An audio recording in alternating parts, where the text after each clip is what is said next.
Olá, pessoal. Na videoaula de hoje, nós vamos tratar, então, de um tema bastante importante em economia, que é chamado de farmacoeconomia. Então, eu vou compartilhar com vocês aqui a nossa apresentação. E ela é importante na medida em que a gente vai ter que levar em consideração alguns estudos farmacoeconômicos que surgem, então, na atividade do farmacêutico e que vão ajudá-lo, né, no desenvolvimento de suas atividades. Então, a gente tem que considerar que a história do acesso aos medicamentos ela faz parte de uma evolução histórica, né? Então, no início lá do século, a gente tinha poucos medicamentos efetivos, né? E vão surgindo, então, novos fármacos, né? E aí entra também essa questão do preço do fármaco, né? Do novo medicamento que é lançado. Então, para custear, né, toda a pesquisa, é necessário, então, que esse medicamento tenha um custo mais elevado, né? Na metade do século XX, a gente tem, então, a revolução farmacológica de tratamentos, que permitem, então, uma melhoria radical na qualidade de saúde das pessoas, né? Entretanto, os preços, né, dos novos lançamentos são efetivamente mais caros, né? Na década de 70, a gente tem um desequilíbrio orçamentário no setor de saúde e políticas restritivas que dificultaram, então, o acesso das pessoas aos medicamentos. E na década de 80, 90, né, a gente tem, então, a criação lá do Sistema Único de Saúde, a evolução do Sistema Único de Saúde, né? Entretanto, o preço dos medicamentos estava ficando muito alto, o que leva, então, né, à adoção de formulários, à restrição de uso e a introdução lá na década de 90 da Lei dos Genéricos, da política de medicamentos genéricos, que já era adotada por outros países e que tinha como objetivo, então, reduzir o preço dos medicamentos aqui no Brasil. Já no século XXI, né, a gente, então, tem novas e caríssimas tecnologias, né, baseadas em anticorpo monoclonal, né, então, os medicamentos biológicos, né, o fortalecimento de monopólios, né, do oligopólio, né, da indústria farmacêutica, as patentes, né, que fazem, então, com que uma nova descoberta não possa ser imediatamente, né, transferida para outros laboratórios, e a dificuldade da população mais humilde de acesso aos medicamentos. Os medicamentos têm um claro benefício social, né? Então, uma vez que as doenças existem, que as pessoas adquirem e desenvolvem doenças, né?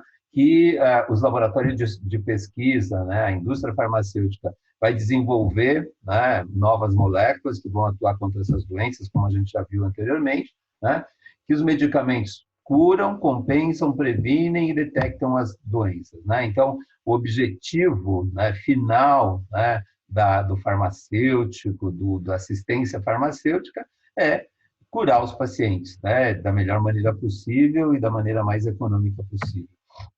Entretanto, no mundo real, a gente sabe que a indústria farmacêutica, né, produz os medicamentos, e que o medicamento hoje é um bem de produção, é um bem de consumo, né, onde a gente tem, então, pessoas que estão doentes, né, que precisam de um medicamento para essa doença. Vejam um exemplo típico, né, dessa infecção do Covid-19, né, que ainda não tem claramente nenhum medicamento que seja 100% ativo, nenhuma vacina 100% ativa, né? Então, a indústria farmacêutica é interessada, né, em resolver esse problema, interessada também num mercado crescente, né, vai fazer pesquisas, né, ao encontrar uma nova tecnologia, vai solicitar a patente, né, a vigilância sanitária vai, uma vez constatada a segurança e eficácia do medicamento, vai permitir o lançamento desse produto no mercado, os consumidores vão comprar esse medicamento e os laboratórios vão ter lucro, né, sobre esse medicamento, assim como toda a cadeia, né, da produtiva. De forma que a farmacoeconomia, né, ou seja, a economia relacionada aos fármacos, tem duas faces. Uma focada na sociedade e outra focada na indústria farmacêutica, né? E aí é como se fosse uma balança. Elas têm que demonstrar um equilíbrio, né, para a sociedade, permite, então, acesso universal aos medicamentos, a utilização de medicamentos seguros e eficientes, né, minimizar o custo dos tratamentos, né, maximizar os recursos, né, e racionalizar a utilização dos medicamentos. São aspectos macroeconômicos, né? Já no tocante à indústria, o que ela deseja? Maximizar os lucros, né? Fazendo com que o produto tenha o maior preço possível, né? Então, aumentando a sua margem de lucro, estimular consumo, geralmente através do departamento de marketing, né? da divulgação do produto, a disponibilidade de novos produtos que vão substituir aqueles que vão vencendo pelo vencimento das patentes, né? E ter um monopólio, né, em determinadas áreas de tratamento farmacológico. Então, são os aspectos microeconômicos direcionados à indústria, né? Então, lembrando que a indústria deve servir à sociedade, mas nem sempre é isso que a gente percebe. O termo farmacoeconomia foi utilizado pela primeira vez por um pesquisador chamado Townsend, em 1986. E ele refere-se, então, à descrição, à análise, à comparação dos custos e das consequências das terapias medicamentosas para os pacientes, para os sistemas de saúde e para a sociedade. Ou seja, é uma ferramenta que permite avaliar o custo com o resultado terapêutico daquele medicamento que foi custeado, quer seja pelo indivíduo, quer seja pelos planos de saúde ou sistemas de saúde, né, ou pela sociedade de uma maneira geral. O objetivo da farmacoeconomia é identificar para um determinado contexto, por exemplo, né, no caso do Covid agora, né, o que se encontrar, né, de eficiente, né, vai se pagar o preço necessário. Por quê? Porque as pessoas estão morrendo. Tá? Então, identificar para um determinado contexto produtos farmacêuticos que possibilitem conciliar as expectativas dos usuários com as possibilidades de custeio. Lembra o que aconteceu com a hidroxicloroquina? Na medida em que alguém falou que ela poderia ser eficiente, né? Os usuários, os possíveis, as pessoas que poderiam se infectar, correram às farmácias, né? Na expectativa de que aquele medicamento fosse eficiente. Né? Alguns utilizaram, outros tiveram efeitos adversos, né? Entretanto, como o valor, o custo daquele medicamento era relativamente baixo, porque ele é utilizado, ele já estava disponível para outras patologias, as pessoas tiveram acesso. Né? E aí o que o governo fez? O governo restringiu o acesso, né? Controlando a dispensação daqueles medicamentos somente mediante a receituário médico. Né? Então, vamos falar um pouquinho de custos, né? Custos em saúde. Né? Em saúde, a gente tem duas grandes categorias de custos, os custos diretos e os custos indiretos. Custos indiretos são todos os recursos consumidos diretamente no tratamento ou numa intervenção clínica. Tá? Então, eles podem ser considerados médicos ou não médicos. O importante aqui não é reconhecer os médicos ou não os médicos, é reconhecer quais são os custos diretos. Okay? Então, custos médicos relacionados, então, à hospitalização, ao uso de medicamentos, aos exames, né, aos honorários, etc. E os custos não médicos, muitas vezes relacionados a atividades não diretamente associadas à atividade médica, como, por exemplo, o transporte do paciente, que está relacionado à logística. Já os custos indiretos são aqueles que estão relacionados a perdas para a sociedade em decorrência da doença ou do seu tratamento. Por exemplo, perda de produtividade de uma empresa, né, que tem que dispensar o indivíduo que apresenta síndrome de gripal por uma semana, porque esse indivíduo pode estar com suspeita de infecção por Covid-19.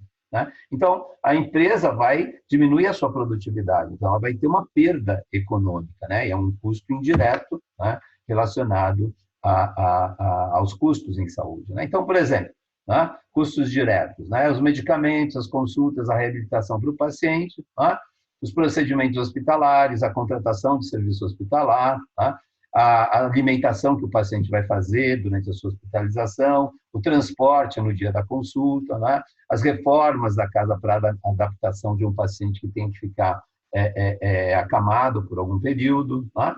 Já os custos indiretos, né, são aqueles relacionados, né, que vão ocorrer indiretamente porque o profissional foi afastado. Né? Então, o número de dias afastado de atividade profissional, a queda de produtividade do trabalho, o pagamento de benefícios com auxílio-doença, o pagamento de aposentadoria por invalidez, tudo isso é o que a gente chama de custo indireto.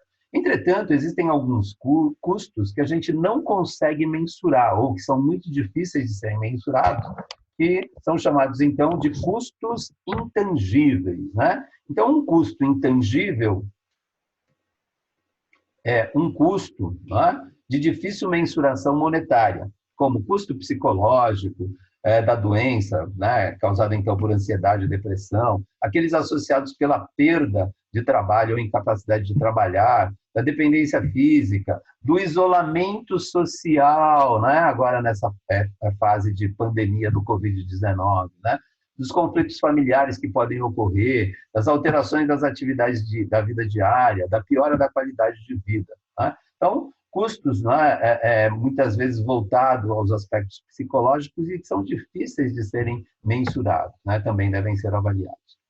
Bom, então, dentro dos métodos de avaliação econômica relacionada à utilização de medicamentos, né, a gente tem que considerar, então, os aspectos econômicos, né, então, as consequências do custo, e aí são os estudos de custo-benefício, custo-efetividade, custo de minimização e custo-utilidade, e os humanísticos, né, que são, utilizei o medicamento para melhorar a qualidade de vida, as preferências dos pacientes, a satisfação dos pacientes em relação àqueles produtos que eles utilizaram para melhorar a sua saúde. Ok?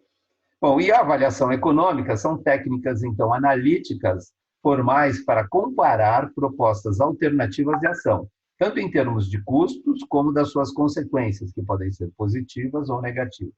Elas ponderam, então, os valores dos recursos aplicados e dos resultados obtidos. Então, eu vou aplicar um determinado valor, né, um custo, que vai ter um custo direto, né, pela aquisição do produto, e eu vou avaliar com o resultado obtido. Nem sempre esse resultado obtido é positivo, muitas vezes é negativo. Um efeito adverso, por exemplo, é um resultado efetivamente negativo.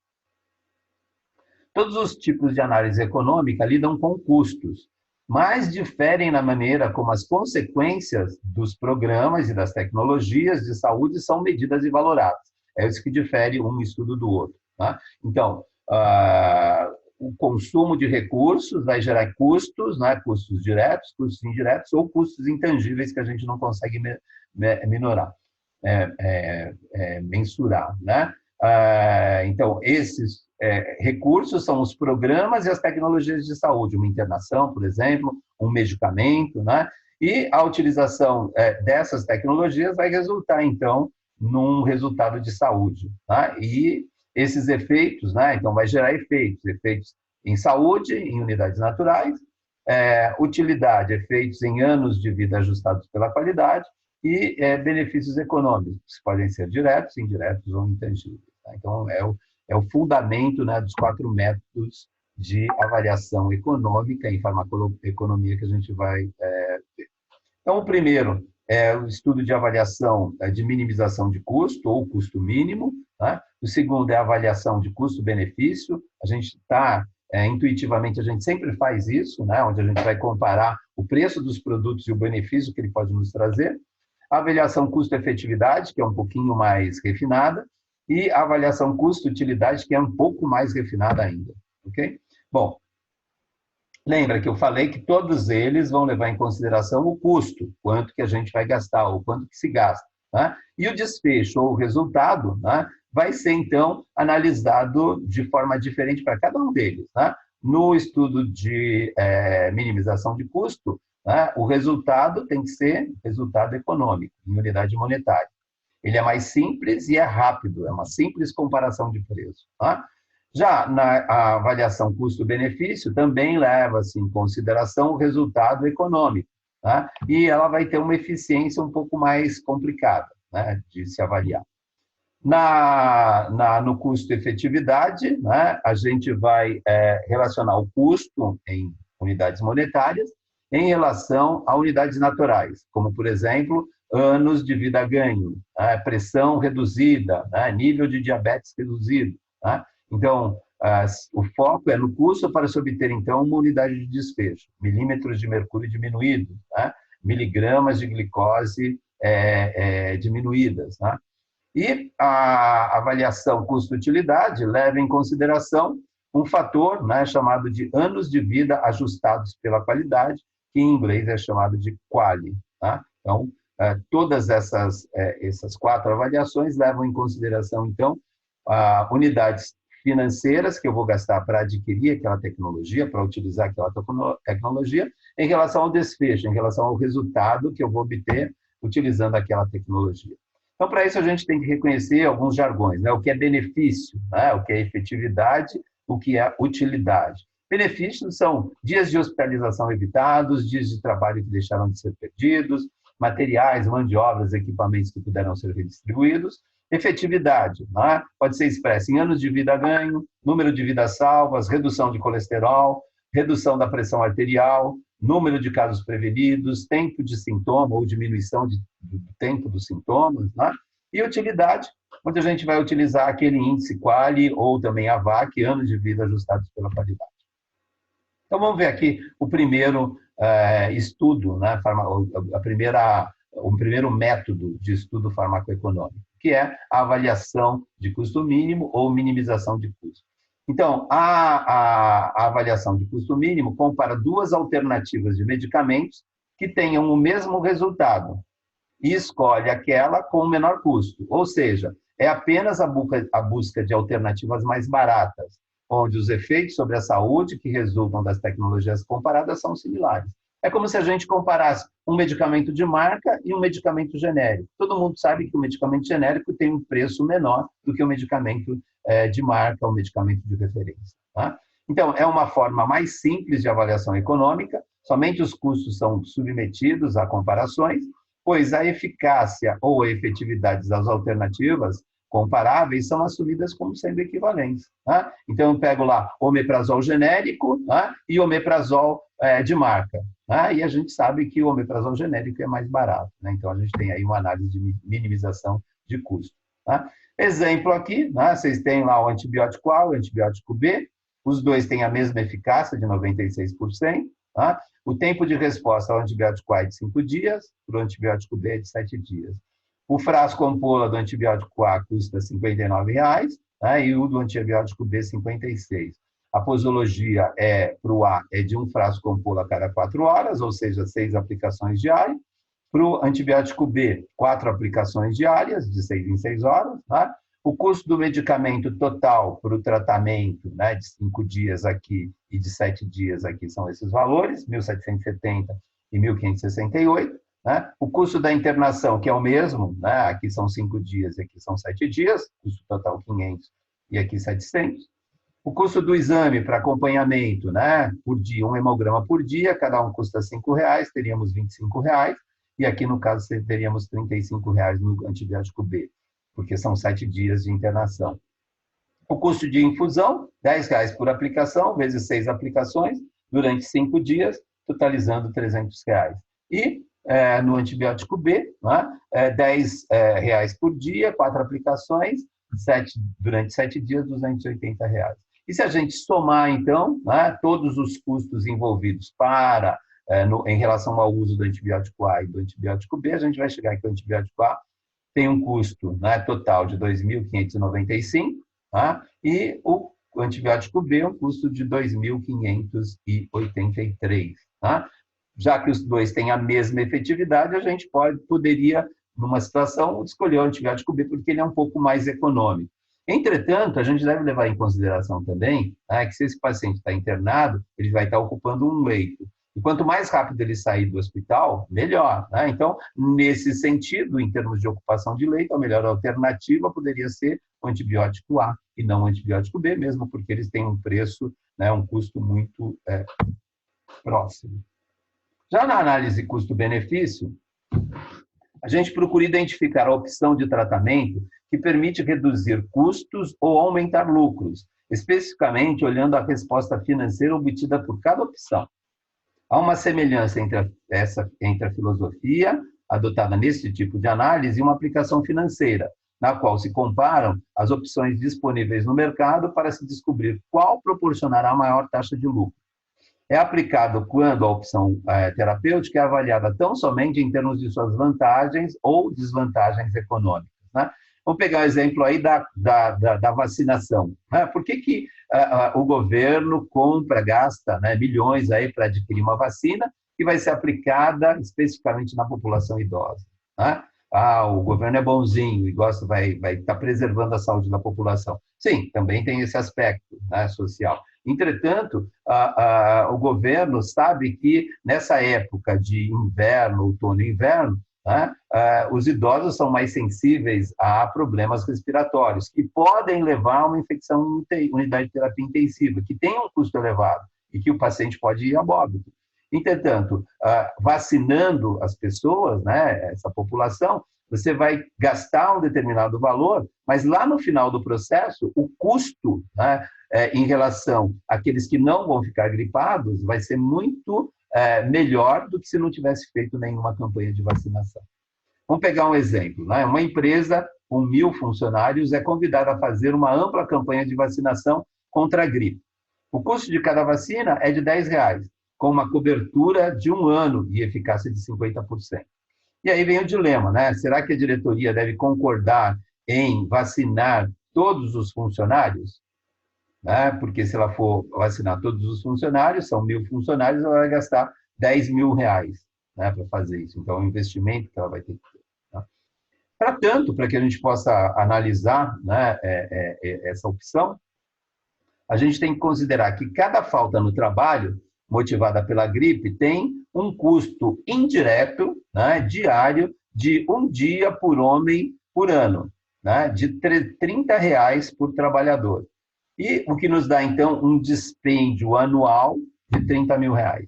Né? Então, o custo indireto das faltas em função da gripe é de R$ 30.000, okay? Por ano. Levando em consideração que a eficácia da vacinação é de 50% na prevenção da gripe, então, haverá uma redução no absenteísmo para 0,5 dia por homem por ano. Ou seja, a gente diminui metade dos funcionários, não vai ficar gripado. Né? Então, se você já tinha aquela estatística de 1 dia por homem por ano, né, que vai faltar no trabalho, ou seja, pelo menos um funcionário vai faltar 1 dia por ano, né, a gente reduz isso para metade. Né? Então, o custo anual com os trabalhadores que faltam por algum motivo de gripe, pelo absenteísmo, né, passa a ser, então, em vez de R$ 30.000, passa a ser de R$ 15.000. Porém, o custo para se fazer a vacinação dos trabalhadores é de R$ 10.000, tendo, portanto, um custo total entre trabalhadores vacinados que ainda faltam e o custo da vacinação de R$ 10.000 mais R$ 15.000, totalizando, então, R$ 25.000. Essa opção ainda é melhor do que a opção de não vacinar, né? Porque a opção de não vacinar, a empresa sabe que ela vai gastar R$ 30.000 por ano, né? Ou seja, em função do absenteísmo, ela vai ter uma despesa de R$ 30.000 por ano. Né? Então, sendo assim, o custo da opção não vacinar é de R$ 30.000 e o custo da opção vacinar é de R$ 25.000. Então, a relação custo-benefício, né? Então, custo, R$ 30.000, e vacinar benefício é de R$ 5.000. Então, após essa avaliação farmacoeconômica do custo-benefício, chega-se à conclusão que vale a pena vacinar os trabalhadores, né, mesmo de uma forma que eles vão melhorar a sua qualidade de vida nesse período, né, e a empresa também vai estar tendo um gasto menor, R$ 5.000 a menos do gasto que ela teria se ela não fizesse nada. Percebe? Então, esse é um tipo de análise bastante comum, é uma análise do tipo custo-benefício.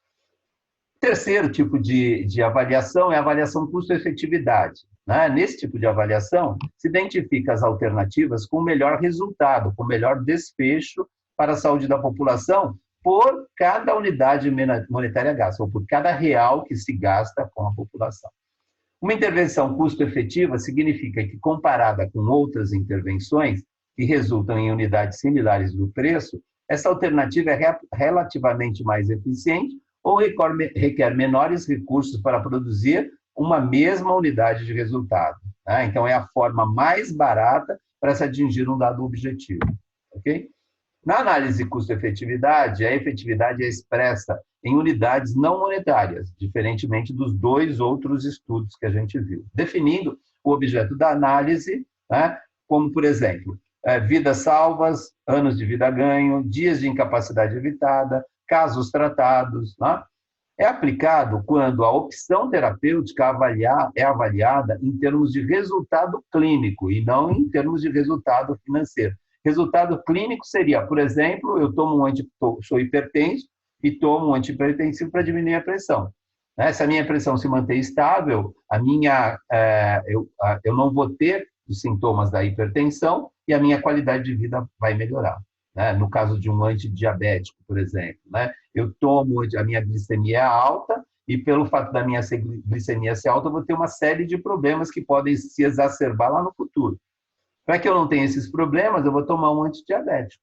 Tá? Agora, eu posso comparar os antidiabéticos que vão reduzir uma quantidade maior de glicemia do que outros. Né? Então, a gente tem várias opções no mercado. Tá? Então, a gente vai avaliar, né, o gasto que a gente vai ter com esse medicamento em relação ao resultado clínico que ele vai nos dar. Então, as medidas utilizadas geralmente são anos de vida salva, episódios de vida salva, dias sem sintomas, redução da taxa de recidiva, consumo de terapêuticas concomitantes, entre outras. Tá? É um método que tem por objetivo, né, identificar a opção terapêutica que consegue obter o melhor resultado clínico por unidade monetária aplicada. Tá? Então, vamos pegar aqui um exemplo. Tá? A gente tem um antihipertensivo A e um antihipertensivo B. Né? O custo do tratamento do antihipertensivo A é de R$ 2,00 por dia, né? E do antihipertensivo B, R$ 1,00 por dia. A eficácia deles é diferente. Enquanto que o A, né, permite a redução, né, de 10 milímetros de mercúrio da pressão arterial, o antihipertensivo B permite a redução de só 4 milímetros de mercúrio. Tá?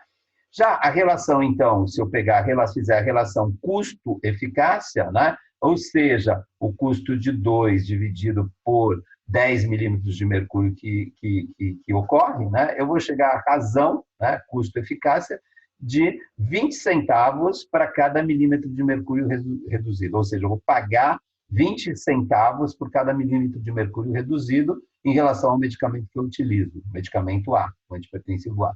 Já para o antihipertensivo B, né, a gente dividindo R$ 1,00, que é o custo por dia, pela pressão que ele consegue reduzir, 4 milímetros de mercúrio, a gente chega a uma relação de que o antihipertensivo B, né, custa 0,25 centavos, 25 centavos, né, para cada milímetro de mercúrio reduzido. Ou seja, apesar do antihipertensivo A custar mais caro que o antihipertensivo B, ele é mais custo-efetivo do que o antihipertensivo B, porque para cada unidade eu vou ter um gasto menor, ok? Quase que 20% menor. Pegar um outro exemplo aqui, né? A comparação do custo-efetividade de 3 medicamentos no número de vidas salvas em um tratamento hipotético. Né? Então, o medicamento A custa, para tratar 100 pacientes, R$ 30.000, né? O número de vidas salvas para cada 100 pacientes é de 10, né? E a razão custo-efetividade, então, vai ser 30 dividido por 10, ou seja, de R$ 3.000 para cada vida salva. O medicamento B custa R$ 20.000, salva 4 pacientes para cada 100 pacientes, né? E tem uma razão de custo, então, de R$ 20.000 dividido por 4, que dá R$ 5.000. Tá? E o medicamento C, que custa R$ 18.000 e que salva 18 pacientes para cada 100 pacientes tratados. Né? E que me dá, então, uma relação de 18.000 dividido por 18 de R$ 1.000 para cada vida salva. Ou seja, fica claro aí que a pior opção é o medicamento B, né, que tem uma relação custo-efetividade de R$ 5.000. Salva pouca gente e tem um custo caro. Né? E que a melhor opção aqui é o medicamento C. Por quê? Porque, apesar de custar R$ 18.000, né, ele consegue, né, recuperar 18 pacientes. Né, o que nos dá, então, uma relação custo-efetividade de R$ 1.000. Então, é importante a gente imaginar, né, dentro de uma escala, né, de custo, né, então, custo aumentando, custo diminuindo, efetividade aumentando, efetividade diminuindo, qual é a melhor relação? Né? O cenário mais adequado é esse cenário dominante, né, onde a gente tem uma maior efetividade e um menor custo. Né? Então, pontos onde a gente teria nessa região aqui do quadrante seriam muito mais efetivos do que aqueles que a gente tem aqui, ó, onde o medicamento tem um custo elevado e uma baixa efetividade. Então, nesse caso, a gente descarta essa opção terapêutica, né? Algumas opções, né, também podem surgir, onde a gente tem um custo baixo, mas uma efetividade menor, né? Então, muitas vezes a gente encontra tratamento nesse sentido, né? E um tratamento, né, onde a gente tenha uma grande efetividade e um custo maior. Geralmente isso acontece com os novos medicamentos que são lançados no mercado, né? Eles são mais efetivos, mas também apresentam um custo maior. Entenderam? Então, custo-efetividade é um tipo de análise muito utilizada, né, pela indústria farmacêutica para a realização do marketing farmacêutico, né, e devem ser sempre considerados com muito cuidado pelos farmacêuticos. No último tipo de análise é a avaliação custo-utilidade, né, avalia os custos e consequências de diferentes intervenções em termos de qualidade de vida do paciente e do tempo de sobrevida, né? De nada adianta você utilizar um medicamento muito caro e ficar estendido numa cama. Eu posso até pagar por um medicamento caro, mas eu vou continuar desenvolvendo as minhas atividades normais. Então, aí a relação custo-utilidade é favorável, né?